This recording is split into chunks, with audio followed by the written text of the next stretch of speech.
Hello. Hello. Oh, thank you. You're welcome. Have a good day. Where are you going? To my office. Ah. Where are you going? To know, you said have a good day, like I was never going to see you again in my whole life. No, I'm right here. Okay, just checking. Alright, have fun. Thanks. See you later.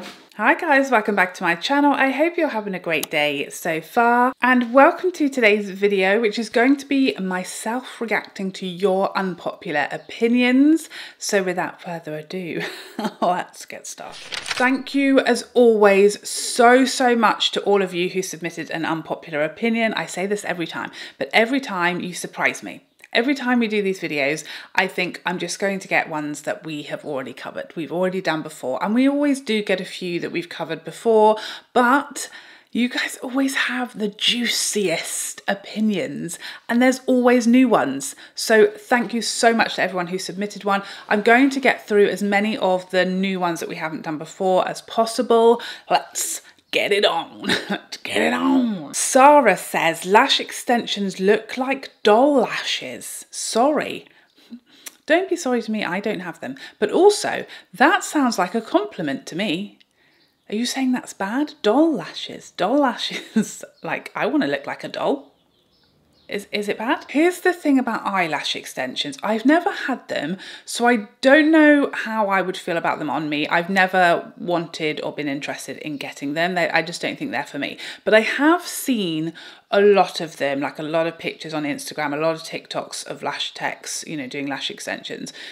I feel like there's a massive variation of them. I feel like some look like, I don't know how you're opening your eyes.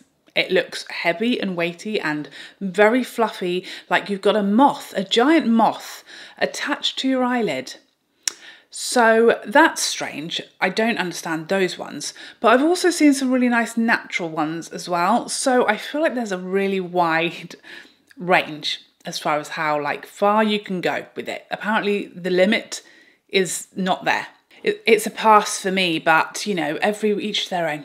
You know, I will say that. Laura says there's no difference between cheap and expensive lip glosses, it's only the brand. That is great. If you find a category that you feel like this is the same. A lot of people feel like the same way about mascara. We've covered that before, that, you know, drugstore mascara and higher end mascara, you know, you don't see a difference. I feel like for me, the difference that I've noticed is like the texture and the feel on the lips, and also like longevity, because gloss is not really a long wearing product, and some of them will just be gone, you know, in moments, it seems. But texture and feel is really important to me. I cannot stand like stickiness or like stringiness or grittiness on my lips. I like a really smooth, light gloss that doesn't feel like a gloss, you know. So that's kind of, for me, that's what I've noticed. But I mean, there's nothing wrong with, if you don't feel the difference is worth it, save your money, you know. Don't fight it. Andy Lind says, blush on the nose looks like a skin infection.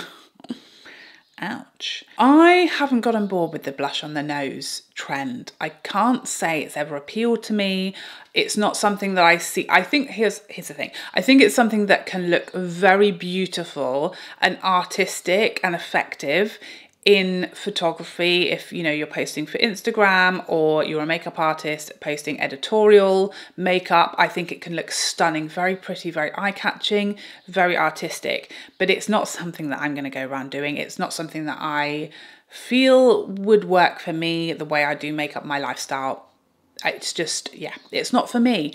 Let me know, what do you guys think? Are you doing blush on the nose? It's similar when we covered blush draping in another one of these videos, and I feel like blush draping can look stunning for like photos, for editorial, but you know, I'm not going to Waitrose with blush draping on. That's just me. And I think this is a similar thing. I've never felt the need. I've never felt like I wanted to put blush on my nose. I don't know. Am I fighting it? Should I try it? Should I? I don't know if I want to. Made for florals, and we had a couple of these similar comments. Influencers pouring liquid products straight onto the face makes such a mess. Yes, it does. It does, for sure. It's one of those things that is very effective for if you're making TikTok videos, if you're trying to clickbait people with a, you know, an image that's you like pouring something all over your face or drizzling something down your cheeks, because people are going to go and comment on that video, why are you applying it like that? That looks like that's not how you apply it. That's unhygienic. You'll get a lot of comments when you're doing that. And, you know, some of these influencers, contrary to popular belief, are not silly. They know what they're doing, and a lot of this stuff is done to generate a lot of comments, which generates a lot of interaction, which gets that algorithm going. And a lot of what influencers do is literally intentionally designed to get comments, whether or not they're hate comments. They just want the algorithm to push the video. So things like that are not things that anyone's really doing in real life when they're doing their makeup. It's all just stuff for the comments, for the algorithm. I agree. No one is really going to be like pumping foundation onto their face. Or I have seen people doing that in reviews, like as if that's just how they normally do it. It's not how I apply stuff, but you know, maybe I'm doing it wrong. Maybe I'm missing out. Elena says, contouring is like wearing a mask. I can't help staring at it instead of is this the eye instead of the eye? There's definitely levels when it comes to contouring. I feel like it can be done very softly. It can be done very harshly. I feel like contour should be like invisible to the naked eye. I feel like it should just blend seamlessly and look like sculpt and look like shadow and be very natural. That's how I kind of want my contour to be. I don't feel like you should be able to like notice it and see it and know that that person's contoured, unless, you know, obviously we all know, we see it, but you shouldn't see it, you know. J Brow says, I don't see the point in foundation primer. We've covered Charlotte Tilbury in previous videos, but the primer comment, we had a few. Again, I don't see the point in primer. Foundations shouldn't need a primer. Completely agree. No foundation should like need a primer to work. For me, a primer is like a bonus. It's like there's none of my foundations that I feel like I have to use a primer in order to like them, or in order for them to work, or in order for them to wear well. Primer is like a kind of extension or bridging product between skincare and makeup for me. It's a bonus. You know, I'll take whatever I can get. You know, it can be very flexible as well. It can help, you know, if you've got a foundation and you love everything about that foundation except that it isn't quite glowy enough for you, primer. If you've got a foundation that you absolutely love everything about it but it doesn't wear incredibly well, primer. If you've got a foundation that you absolutely love but you have an oilier skin type and it's a bit too glowy, primer. Do you see what I'm saying? Primer can either, you know, tweak things, or it can just be a bonus, a bit of a boost, whether that's to add SPF or whether it's to add some extra skincare, whether it's to add some smoothing, whether it's to pore fill if you have open pores. Foundation wants to get in there. You know, foundations, as good as they are, they like to get in places. They like to seep into crevices and lines. That's what they do. So again, pore filling primer. You know, primers have kind of like specific jobs depending on the primer, whereas a foundation isn't made for specifically your face. Typically a foundation, you know, it's going to appeal and it's going to be used by a lot of people with a lot of different skin concerns and a lot of different skin types, etc. So I feel like primer, you know, you buy the one that's specific to you, to your skin type, to your skin concern, to your environment. You know, we all live in very different environments, very different weather, etc., different lives, different requirements for our faces, for our makeup. So I feel like it's, you know, you buy your foundation because you like how it looks and it's beautiful, but your primer helps you tailor everything to your specific face. You pick your primer for your personal struggles, you know, and then all of your foundations will look better for that one primer. That's kind of how I look at it. But yeah, foundations shouldn't need a primer. It's a little cherry on the top. Teresa says that she's constantly and consistently disappointed by TikTok must-haves. Now, if you watched my recent like TikTok made me buy it type of video that I did a few weeks back, I can't remember when, I've had a mixed bag of results, okay? I've definitely had some products that didn't work for me that I sort of discovered via TikTok because they went viral. And then I've had some that I really love that I discovered through TikTok. So I've definitely had a bit of a mixed bag. I think it's all about like the source, okay? If something has gone super viral and it's on TikTok shop, side eye, okay? I'm immediately suspicious. I follow, you know, people, creators that I trust and that always give me the good recommendations on TikTok, just like I do anywhere else. So I feel like it's the source. You know, TikTok, it has some interesting sales techniques via the TikTok shop, and then it has regular creators who are just sharing products that they've loved. Consider the source. That's my advice. Tara Nick says, I hate Aperol spritz. This is brand new information to me. Ever since I discovered the Aperol spritz, which I think was like in lockdown, a little lockdown discovery that I made, and I have had a love affair with it ever since. I can't get enough. I love Aperol spritz. It's so refreshing and delicious and delightful to me. I absolutely love it, especially on a hot summer's day outside. It's completely beaten Pimm's out of the window for me. Like I don't even look or smell a Pimm's anymore. I'm straight for the Aperol spritz. I absolutely love it. I can't get enough. Okay, I love it. It's delightful. However, it has come to my attention recently that not everybody likes it. I've seen a lot of people talking about it, saying it tastes like petrol and it's horrendous and it's like disgusting. And lots of people, it's obviously very divisive. But let's just say this, my absolute favorite alcohol is tequila. I love tequila. I will drink it straight.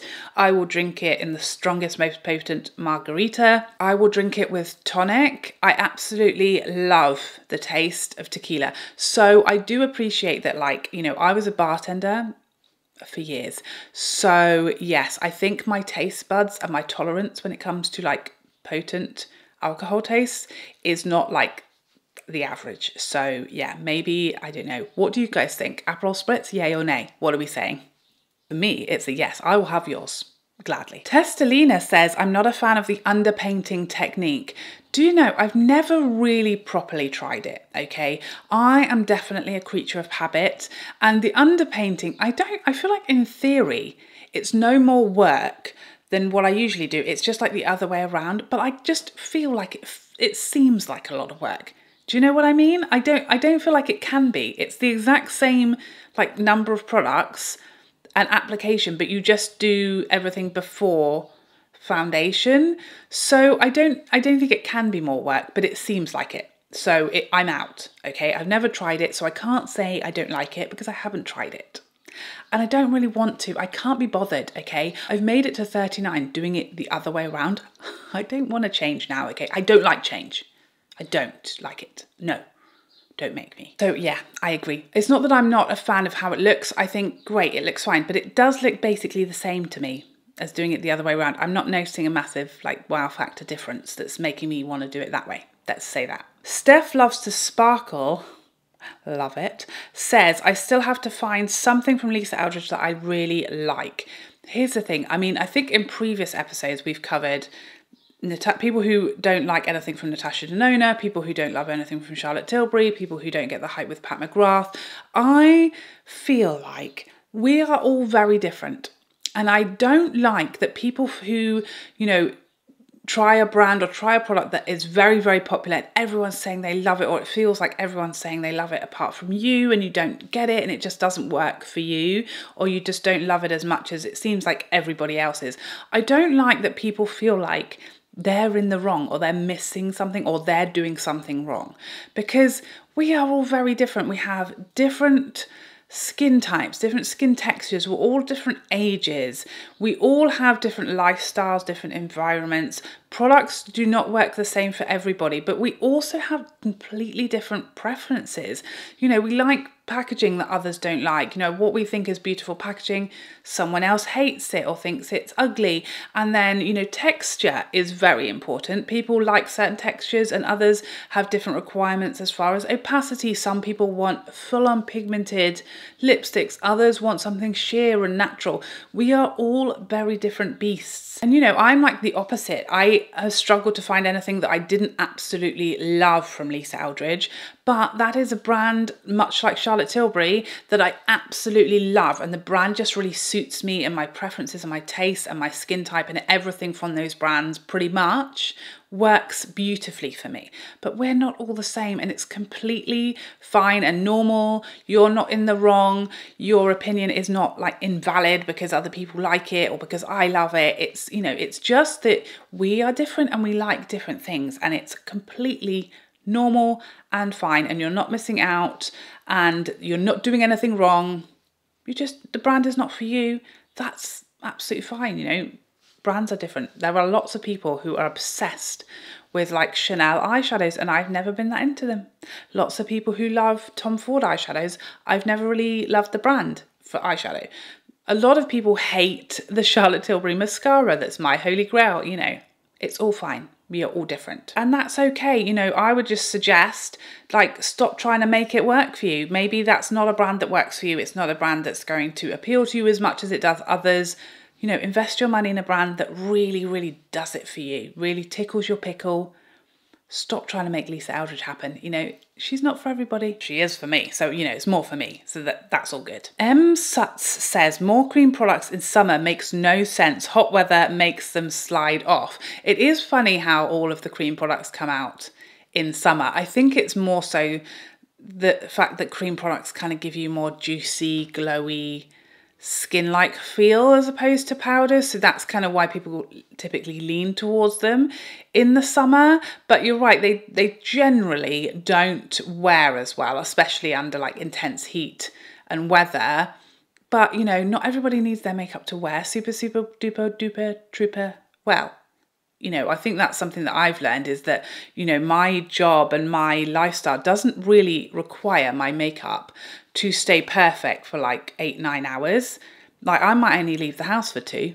You know what I'm saying? So not everybody's like #1 requirement is makeup to wear phenomenally well. And also a lot of us aren't, you know, spending a huge amount of time outside every day when we're wearing makeup. You might be going for dinner in summer and want to look really fresh, summery skin, and you only need your makeup to stay on for like a couple of hours and during the air conditioning. So I don't know. That maybe explains it. I don't know what we're saying. Speaking of cream products, S. Rodriguez says, I hate cream products. I was right there with you. I've come to like accept some of them. I'll say that. I did a lot of work, deep soul searching, and trying to force myself to get on board with cream products over the last 1.5 years. And I've definitely found some that I enjoy, that I like. But I just don't think I'll ever be a cream girl. I feel like you're either a cream person or you hate it. And there's very little who are like, you know, a mixture of cream and powders, and they don't have a preference. I feel like everyone's either cream or no cream. And there's like very few people who are in the middle. And that's fine. I've tried to force myself to become a cream person. I don't think I ever will be a cream person, but I'm trying, you know, I'm trying. And that's really all you can ask of me. Nothing Rare Beauty appeals to me. Oh, you know, it's not a massively gripping brand for me. I've really only dipped a toe in so far to a couple of products. I've had some wins and I've definitely have had some losses. It's been a bit of a mixed bag. Love their blushes like everybody does. Didn't like their lip tints. What else did I try? I don't know. Is that it? I need to do better.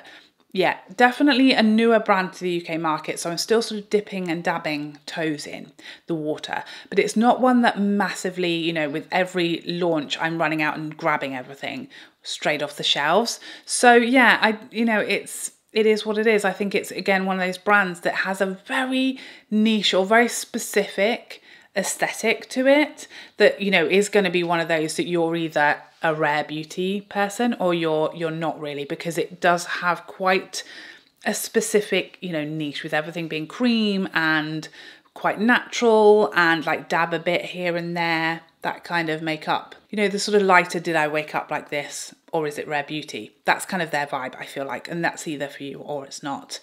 For me, I'm trying to be more like that, but it's a lot of work, you know.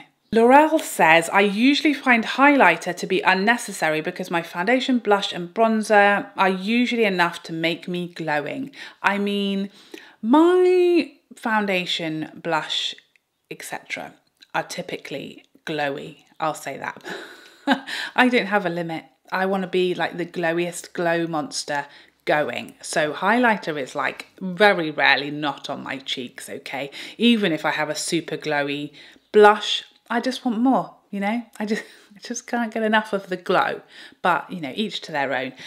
For me, it's like the glowier the better. Everything glowy all of the time, all over me. Cinzia says, nobody has a neutral undertone. They're just a muted versus radiant, warm or cool. This is controversial. I'm not going to lie to you. I feel like we're going to have some people feeling a type of way about this in the comments. I disagree personally. I feel like their neutral undertones exist, but let's talk about it in the comments. What do you guys think? I feel like people with neutral undertones are going to be kicking off right now, but you know, you asked for it. Ivor says, I hate the term clean girl aesthetic. It makes it sound like everyone else is filthy. I hear you, okay. The clean girl aesthetic is not for me. What I will say is, I don't think it's supposed to imply that you haven't washed or that you're dirty if you don't go for the clean girl aesthetic. I think it's supposed to be more like, you know, like a clean canvas. Like in that way, it doesn't mean it's been scrubbed recently. It's more so that it's, you know, minimal. You know, minimal, not a lot of visible colour choices. It's kind of bare, clean canvas. That's how I've kind of interpreted it. I've never took it to mean like that I need a wash because I'm not in that aesthetic, but maybe they've just been getting away with insulting us all this time. Glam by Sophie says, I just don't like the do and don't, you know, the half and half, like do's, don'ts videos, because they always exaggerate the don't side. I totally know what you mean. I fully agree that there's always, when you're doing a do's and don'ts, that, you know, you typically exaggerate the don't side to make it look hideous. And then this side is incredible. So it's obvious, you know, like you're trying to prove the point that you're trying to make and exaggerate the negatives on this side. But what I will say is a slight caveat to that is that if you are, when you're doing things on camera, you have to exaggerate it or you won't see it. So I feel like, say for example, you were doing like mature skin do's and don'ts. If you were to just do the don'ts very subtly, you know, as you would, on camera, you're really going to struggle to fully see what is going on there versus the do side. It's going to be a very subtle difference, and in person you would see it and it's going to be more flattering, but on camera, the camera is just very hard to see as you would in real life, like full on the texture of everything and exactly placement. All of that stuff is very hard to see on camera, especially if you're only doing it on half of your face. You know, when you're full on and the light is there, to see the difference with half, when you're looking straight on as well, typically to see the side by side, you're only seeing a minimal amount and it is very hard. So I feel like there's a reason why the don't side is exaggerated, because you just won't see the difference as clearly on camera otherwise. That's just a slight caveat, but I agree it is an exaggerated difference typically in those videos, but that, you know, the reason being that it will be very hard to see the point being made otherwise. Does that make sense? Jasmine says, I really like sparkles. The more sparkles the better. Sparkly eyeshadow, sparkly lip gloss, sparkle, sparkle, sparkle. I love it. I love a sparkly eyeshadow. Typically don't love sparkly lip gloss, and I don't like sparkly glittery cheek products. Like for me, highlighter and blush, I love glow, luminosity as much as humanly possible, but I don't want glittery sparkly cheeks. I do want glittery sparkly eyes though, but I bet you look flippin' glorious and so sparkly like a mirror ball. I love it. Don't ever change, I beg you. Melinda says, sprinklings of skincare and makeup doesn't help to the efficacy. A dedicated proper percentage will. I 100% agree with you. And I feel like we've taken this to insane levels recently. We're putting skincare in like blush and highlighter these days. What are we doing? What are we doing? That isn't going to even touch your skin. It's a madness. You know, we do our skincare and then we should be putting on SPF, which like has, you know, a blocking job. You know, SPF is there to block anything, well, not anything, specifically the sun's rays from getting into our faces and staying youthful and glorious forever. That's what SPF's #1 job is. But it also stops, you know, things like makeup because it's a blocker. That's what SPF does. So I feel like if you're going SPF and then you're maybe going primer, then you're putting foundation on. Even if the skincare claims are in the foundation, one, you're right, the amounts are like trace amounts given the rest of the ingredients that foundations need in order to be a foundation. The trace amounts of like niacinamide or hyaluronic acid, it's going to be barely anything. And then is any of that ever actually going to penetrate through the layers of primer and SPF and skincare that you already had on your face? I don't think it is. And cheek products, that's ridiculous. They're never getting anywhere near your skin. Like, stop wasting our time. We don't just put more like useful stuff in there, okay? Like pigmentation and glow and pearlescence and colour. Those are the things that are kind of necessary in the cheek products. We don't need skincare ingredients on a blush that's never touching our face directly. Stop it. And then like charging us more for it because you're saying it's full of skincare ingredients.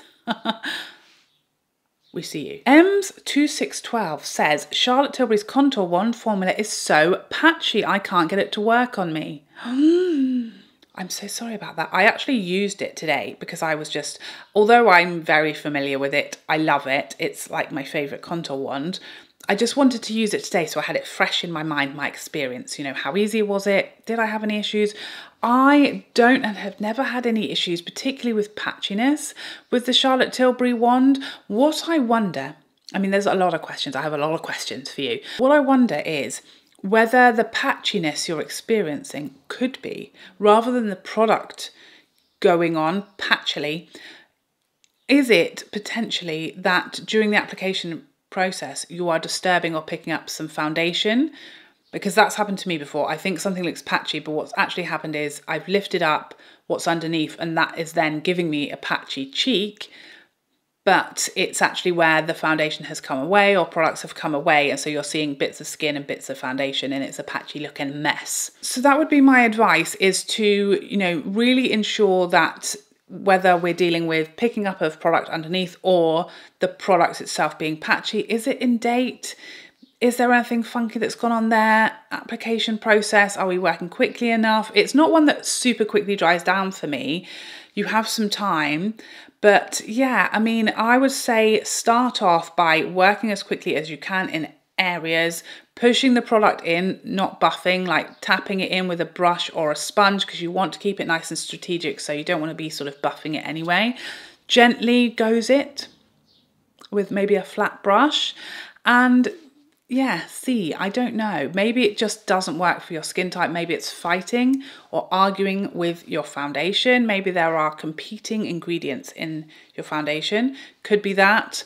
Few things to try, but yeah, it's not a problem that I've ever had with the wand. I absolutely love it, and I find it really foolproof for me, who is a fool at the best of times. McFluffy Cat.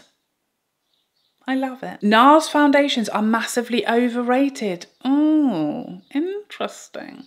I love Nars foundations. I really enjoy them. The light reflecting is one of my absolute all-time favourite Holy Grail foundations. So to me, they aren't overrated. They're just rated accordingly to my experience. I didn't love the Sheer Glow foundation, but all of their other foundations at varying points in my life have been like right up their Holy Grail status. So I disagree, but I mean, foundation is probably one of the most subjective products in makeup, and all makeup is very subjective anyway. So yeah, maybe the brand just doesn't agree with your skin type or something. But yeah, I love a Nars foundation. So I'm so sorry. I'd have to disagree with you. Tracy says, I only wear sunscreen if I know I'll burn. My skin is more clear, glowy and less sensitive when tanned. Tracy, run. Run, Tracy. They're coming. They are coming for you. You're very brave. You're very brave to admit that. I will say that because I just know there's people who are having absolute breakdowns right now in the comment section. I know people are furious. They are shook to their core. I think sunscreen SPF, it's a very controversial topic. I think with SPF, it's not necessarily as simple as a lot of people will have you believe. I feel like a lot of people are reactive to SPF, and so it's a real struggle. A lot of people have reactions, it doesn't agree with their skin, and obviously we know we should be wearing SPF every single day, and it's not necessarily about burning or not. It's, you know, invisible damage that we can't see that we're doing, and all of those, you know, negatives about the sun getting in contact with our skin. But I feel like for a lot of people, you have sensitivities, or it doesn't work with your skin, it's breaking you out. It's very hard to, you know, counter that. But, you know, it's none of my business what you do. You know, I can't tell you what to do, but I certainly am a big SPF wearer and lover for life. I don't typically SPF my entire body unless I know that I'm going to be exposed to, you know, the sun in like hot temp in the summer, or on holiday whenever it's hot, whenever the UV index is high for a long period of time. Then I will, you know, typically protect myself because I don't want to burn, I don't want to catch too much sun. But I'm not slathering my whole entire body in SPF every day of my life, I'll say that. But my face, yes, my face wants no sun, but you know, it's your life. Dolly says, I've used Olaplex for 3 years and I think it's made my hair worse. I mean, I would stop using it if I were you. Try something else. I'm a big Olaplex fan, okay? I have used it for years. It has transformed... Oh my God, I thought a spider was on me, but it was just a hair. I have used Olaplex for years and I've had amazing results. It's really, really transformed my hair, and it's also really saved my hair as I've been going through like the box dye removal years. So yeah, that for me has been a really big game changer, and I've absolutely loved, like, not every product, but the shampoo, conditioner, the number 6, the oil. Is there any others? I think that's it. Those are like holy grail status. I can't see myself ever wanting to use anything else because they just work so well for me and my hair and my routine. But this isn't an unusual comment. I've seen a lot of people talking about Olaplex destroying their hair, and while obviously, you know, who knows what it is that's affecting your hair, it could be the Olaplex, it could be something else. If anything doesn't work for you, stop using it. Not everything works for everybody, and I've seen this about Olaplex. I've seen lots of people saying actually it made their hair worse, it did not work for their hair type, and I would 100% stop using it. You know, I think for like a good few years there, Olaplex was literally like the only option. You must all be using Olaplex or your hair will fall straight out of your head, and it's just not, you know, there are other brands out there, and it's never going to work for every single person. That's, you know, that just can't be. Surely all of our hair is very, very different. So it just obviously doesn't work for you, but stop using it. Use something else, I beg you. Jacqueline K says, full glam every day is okay. I mean, that sounds like a chant. We should all be, you know, full glam every day is okay. Full glam every day is okay. It's a catchy little number there. No matter what I do, no matter what season, I am wearing full face. You go, girl. More power to you. You do whatever you like, okay? Nothing wrong with it. Go swimming, go to the beach, go on a day out, go and do the mum's race at sports day. Do whatever you want and rock that full face, and no one's ever going to tell you different. And if they do, you send them to me, because we're doing whatever we like in 2023. It's just like we've just made a whole song there. Dorothy says, bronzer is overrated. I don't want bronzers the same way I don't want matte eyeshadows. I'm that girl. Yes, you are. Yes, you are. I will take your bronzer and I'll take your matte eyeshadows. I love it all. I feel like naked without bronzer. Okay, if I was like, I had 5 minutes, I'd do like a skin tint and bronzer, and off I'd go with my bad self. So yeah, I can't relate, but you know, you're saving money on bronzers and matte eyeshadows, so good for you. DGorg20 says, I don't like 2-in-1 products or brushes. Now, you know me, I'm like an anti-multitasker over here. I don't like it. I do not like these cheap cheek and lip whatevers. No, I just want it in one place, okay? I want it to go in one place, one location, and make it like perfect for that location. Otherwise, what are we doing? That's how I feel. 2-in-1 brushes. Do you mean like the double-ended? I hate that. I hate a double-ended brush. I can't stand. What? I store my brushes in pots. Am I supposed to put bristles down so they're standing on their bristles? What are we doing with those? Putting them in a drawer? That doesn't seem right. I hate double-ended brushes. Stop it. I don't want those. That's annoying. Where am I putting them? I don't understand it. Cat B says, she didn't say that. I said that. Cat said, I still think that ABH produced the best eyeshadow palettes ever. It's interesting. I disagree for myself. I feel like maybe ABH, as far as eyeshadow palettes, nowadays, I'd probably put them like, I don't know, maybe like 6th on my list of like eyeshadow palette brands. That's where I'd put them. Strong, solid formulas, colour stories, palettes, etc. But they're definitely not my #1 favourite. But I can appreciate them for sure, and obviously we all have our personal preferences. They can certainly put out a banger of an eyeshadow palette, I'll for sure give you that. Okay, my camera is flashing at me. I've got approximately 4 minutes of space left on my SIM card. It's about to be a disaster. I don't know how these videos always end up being like 3 years long. I start off thinking I'm just going to do a 20-minute one, but there's just always so many great, interesting opinions that I want to discuss and talk about with you guys. I just can't stop. I can't be stopped until my camera tells me I have to, because there's no space left. So there we are. Thank you guys so much for sending in your opinions. I feel like this was the best one ever, the juiciest one we've done. So thank you so much. I'm so sorry if I missed your opinion. It's most likely because we have covered it in a previous video, because we have done a lot of these now. It's becoming, you know, one of my biggest series here on my channel. I just love it so much. Please, as always, tell me your opinions on these opinions in the comment section down below. Let's talk about it. Let's work through our feelings and emotions about these opinions. I hope you enjoyed this video, and I would love to see you in the next one. Otherwise, take care for now. Bye.